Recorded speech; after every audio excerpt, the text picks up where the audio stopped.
Hello, everyone. My name is Lora Tchekoratova. I am a pianist and the co-chair of Bulgarian Concert Evenings in New York. And today I'm speaking with my old friend, Anna Bogolyubova, pianist from Ukraine. Anna and I met 30 years ago when we came to study at the Juilliard School. Before that, we met in Italy at a competition which Anna won. She's absolutely fantastic pianist. And the reason we are getting together is because, of course, we are all devastated about what's happening in Ukraine. And we all want to do something about it. So on Monday, April 11th, Bulgarian Concert Evenings is organizing a concert featuring Ukrainian musicians, and Anna and I did the program together with the goal of raising funds to help Ukrainian musicians and artists who are seeking refuge in Bulgaria. So all the funds that we're collecting will go to the Bulgarian Music Association, and they're starting a program which helps deal with some of the trauma and helps people resettle in Bulgaria during these devastating times. So we want to welcome you all to make donations and come to the concert if you can, Monday, April 11 at 6:30 p.m. at the Bulgarian Consulate in New York. And we're going to have a nice program. We'll talk to you about the program now. But first of all, I want to see Anna, how are you, my friend? How is your family? And tell us just a little bit about your personal story in this whole. Right. Well, originally I'm from Odessa, Ukraine, and my whole family is in there right now. Fortunately, and I'm very relieved, my good friends from France were able to travel to Moldova-Ukrainian border and take my parents, my mom and my dad. And so right now my mom and dad are living in France. So that's such a relief because it's devastating what's happening over there. But the rest of my family, my brother and his son and his whole family, and my cousins are in Kiev, and so yes, I mean I'm talking to them every day, and still it's so surreal, and it's still so difficult to comprehend that it's actually happening. It's still surreal. I know it's hard to comprehend. But they're safe right now, and actually in the back of me, I mean, this is a painting of Odessa's Black Sea, my mom's painting, my beloved Black Sea. Yeah, she's an artist, yeah, but so she's right now also painting in the south of France, and they're safe. Thank you. And yeah, I mean, in this situation, I mean, it feels so, I mean, to me at least, that it feels very helpless. So anything that I could do or we could do, it's just, even if it feels like just a drop, it's still, I mean, from many drops we can collect something and contribute to a cause. Exactly. And I feel also that as musicians also we can send a message of goodness, and through art show the connections between people and the love between people, and of course the beautiful culture, musical culture of Ukraine, which we all value and cherish, and which has been cherished for generations and generations by musicians everywhere. And let's talk a little bit about the program. You are playing, and I wanted to ask you about this piece by Liszt, which is a monster of a piece. And actually, I heard it for the first time just during the pandemic. A friend of mine played it, the Mazeppa. So tell us a little bit, who is Mazeppa, and why did Liszt decide to write this monster? Yes. So Ivan Mazeppa was a 17th century nobleman, and who, as a young man, he was sent to get educated in Poland, in Europe. So he was getting a very good education, and he served as a page in Polish court to the king of Poland. And over there, he had an affair with the wife of a count. So the count found out, and he punished Mazeppa by tying him naked to a wild horse. And And so that wild horse was galloping toward Ukraine for 3 days and 3 nights. And at the end of the third day, the horse collapsed dead. And Mazepa was saved by the Ukrainian Cossacks. And he became their leader. And in Ukrainian, the leader is hetman. So he became their hetman. And hence the line of Victor Hugo, after the fall, he rises king. So yeah, he fell, he was almost dead, and he had risen as a king.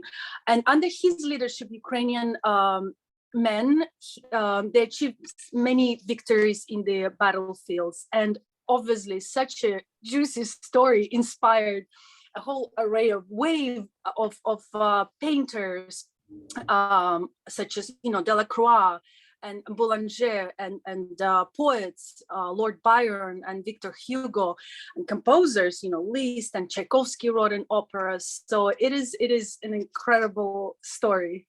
So yeah, I performed this piece, and it's always fun. And you will hear the galloping throughout the whole piece. You will hear it. There's a lot of galloping, and then there's like kind of stop, and then he rises very triumphantly and gloriously. It's love this piece. I can't wait. And it feels like a great way to send some good wishes also to all these Ukrainians who are fighting and who are protecting their country right now. Yeah. For those of you who are listening and who are not able to come in person, we will be video recording the concert, and we will be broadcasting it on Facebook and on YouTube, so people can join our audience virtually, and also can continue to make donations. So donations are made here in the United States to the American Foundation for Bulgaria, which is a nonprofit organization, 501c3.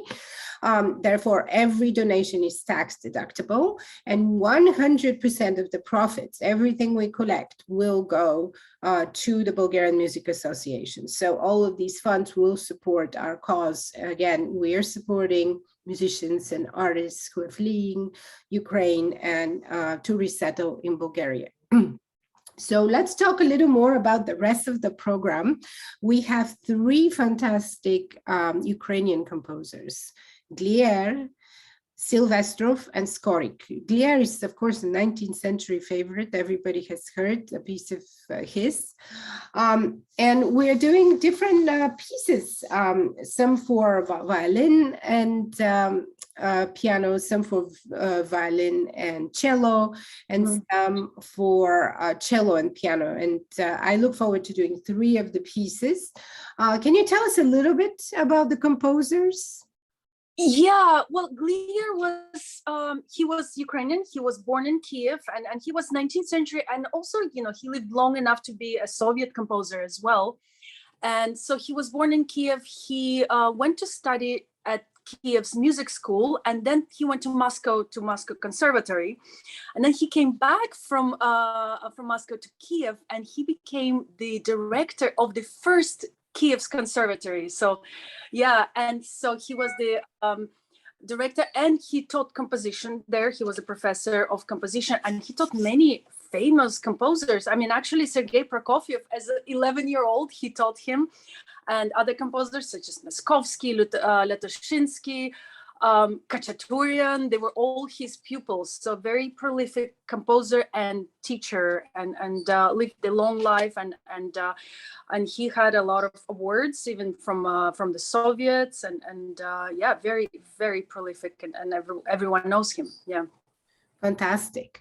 And how about Skorik and Silvestrov? I know there was an article about one of them in the New York Times, I think, about Silvestrov recently.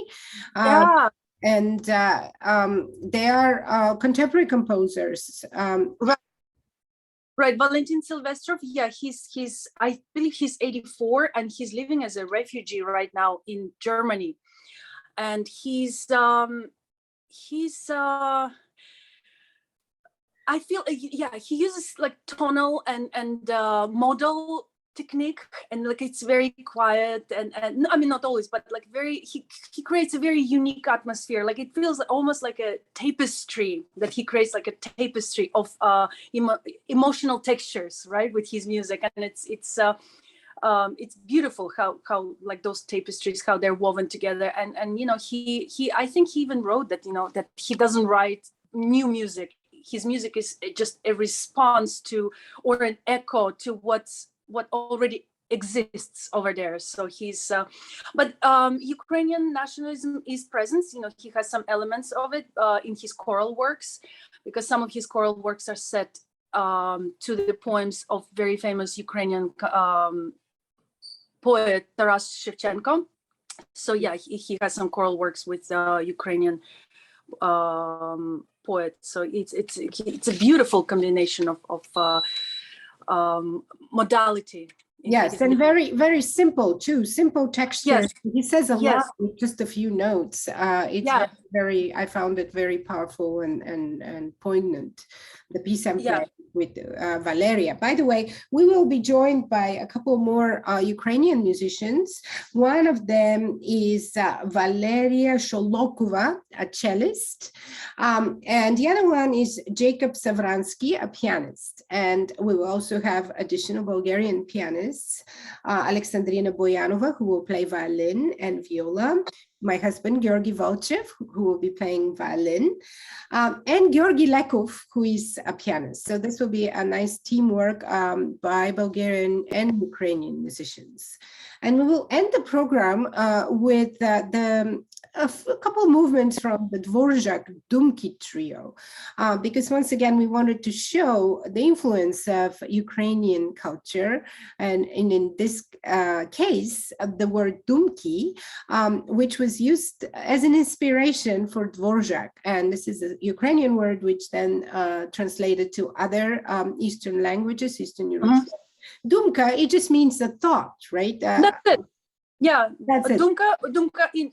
Dumki is a plural of a thought. Yeah. So, but then, you know, so many Slavic composers use it as a classical form. Yeah, it became a classical form. So it's just thoughts, and it's usually, you know, it refers to epic ballads. Of adventure nature. Yeah, and it's. Yeah. And it's a way of also sort of giving yourself an excuse of moving from one thought to the other thought and then coming back. So it's, again, used as a structural technique in the case of the famous Dvorak Dumki trio. But it also has a lot of the themes sound very Eastern European folk-like. Folk motifs and rhythms with Eastern European. Yeah, exactly. So any Eastern European feels very connected to it spiritually, with the various dances and rhythms and also the emotional parts. And we really can't wait to end our program. This concert is organized with the support of the Bulgarian Consulate General in New York. They're providing us with the performance space.